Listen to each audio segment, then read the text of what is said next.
সীমা ভাসিত জ্ঞান দেয়নি। ডক্টর পূর্বা সেনগুপ্ত। সংসার পর্ব ৩। জনৈক বালবিধবা স্ত্রীভক্ত তাকে সংসার থেকে ছাড়িয়ে আনার জন্য মায়ের কাছে প্রার্থনা জানালে মা তাকে সংসারে থাকতে বললেন। সে তখন খুব কান্নাকাটি করে। মা তাতে ব্যস্ত হয়ে তাকে বোঝাচ্ছেন, আমি তো মা সংসারে চিরদিন কাটালাম, তুমি নিতান্ত ছেলে মানুষ, ধর্মের জন্য হেতা সেতা যাওয়া আরও বিপদ। আমি বলছি, যেখানে যে অবস্থায় যেভাবে থাকো, বাইরের আবিলতা তোমার ক্ষতি করতে পারবে না। ঠাকুর আছেন, তোমার কোনো ভয় নেই, ভাবনা নেই। দীক্ষান্তে জনৈক বালবিধবা তাকে সংসারের মধ্যে না রাখার জন্য মার কাছে প্রার্থনা জানালে মা বলেন, তোমাদের আবার সংসার কি মা? তোমাদের সংসারও যা, গাছতলাও তা। সংসার কি তিনি ছাড়া? তিনি সবখানেই আছেন। বিশেষ মেয়ে মানুষ কোথায় যাবে মা? তিনি যেখানে যেভাবে রাখেন সেখানেই সন্তুষ্ট থেকো। উদ্দেশ্য তাকে ডাকা ও পাওয়া। তাকে ডাকলে তিনি তোমার হাত ধরে চালিয়ে নেবেন। তাতে নির্ভর করতে পারলে আর তোমার কোনো ভয় নেই। দীক্ষার দিন স্ত্রীভক্ত ক্ষীরোদবালা রায় যাওয়ার সময় গারোয়ানকে দেওয়ার জন্য 2টি টাকা আঁচলে বেঁধে নিয়ে গিয়েছিল। দীক্ষার সময় সেই টাকার কথা সে ভুলে গিয়েছিল।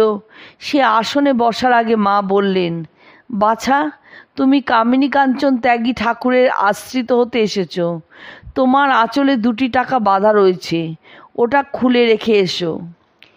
কোনো এক ধনাঢ্য পরিবার থেকে জনৈক ভক্ত যুবকের বিবাহের প্রস্তাব এলো। তারা অনেক অর্থ দিতে চাইলে সে কর্তব্য স্থির করতে না পেরে মাকে জিজ্ঞাসা করে। মা বলেন, বাবা, তুমি তো বেশ আছো, কেন সংসার অনলে দগ্ধ হতে যাবে? তুমি ভালো কাজ করছো। অনেক ছেলে তোমার সাহায্যে পড়াশোনা করছে, তারা সব ভালো হবে, তোমারও কল্যাণ হবে। মায়ের একটি সন্তান মায়ের জন্য জিনিসপত্র ভারী বোঝা নিজেই বহন করে আনেন। তা দেখে একদিন এক ব্যক্তি বলেছিলেন, কি মোহেই পড়েছ। সন্তানটি মাকে সেই কথা বললে মা বলেন, বাবা, এরা সংসারের কীট। ভগবানে ভক্তিভাব এদের হয় না। এরা কেবল সংসারে আসবে আর যাবে, যাবে আর আসবে, সংসার যন্ত্রণা ভোগ করবে। এরূপে বহু জন্ম কাটাবার পর যদি কোনো জন্মে ভগবানের কৃপা হয় তাহলেই মুক্তি। ঠাকুরের পূজা অর্চনার জন্য বাহ্য উৎসাহ উদ্যমে কিন্তু আন্তরিক ভাবভক্তির অভাব লক্ষ্য করে মা বলতেন, ঠাকুরকে ছবিতে পূজা সেবা করা এখন খুব সহজ হয়েছে। ভোগ দাও ভালো করে আর নিজেরাই প্রসাদ খাও। যদি সত্যিই ঠাকুর খেয়ে ফেলতেন তবে কে কিরূপ ভোগ দিত বলা যায় না। ঠাকুরের অসুখের সময় খরচের জন্য টাকা পয়সা নিয়ে মনোমালিন্য হয়েছে, সেই সময় কে আর খবর নিয়েছে? এই ভিখারি ফকির ছেলেরা ছিল, নিজেদেরই খাবার জোটে না, মাথা রাখবার স্থান নেই, তবু তারাই যা সম্ভব হতো করেছে। বিষয় লোকের ভগবত ভক্তির গভীরত্ব ও দৃঢ়তা থাকে না। এই বিষয়ে ঠাকুরের নাম করে মা বললেন, ঠাকুর বলতেন, বিষয় লোক স্প্রিংয়ের গদি, বসলেই নুয়ে পড়ল, উঠে দাঁড়ালে আবার যেমন তেমনি হয়ে যায়।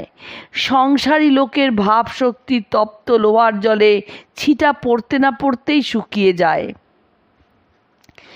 জনৈক যুবক ভক্ত মায়ের কাছে বিবাহ করতে অনিচ্ছা প্রকাশ করলে মা বলেন, সে কি গো, সংসারে সবই 2টি। এই দেখো না, চোখ 2টি, কান 2টি, হাত 2টি, পা 2টি, তেমনি পুরুষ ও প্রকৃতি।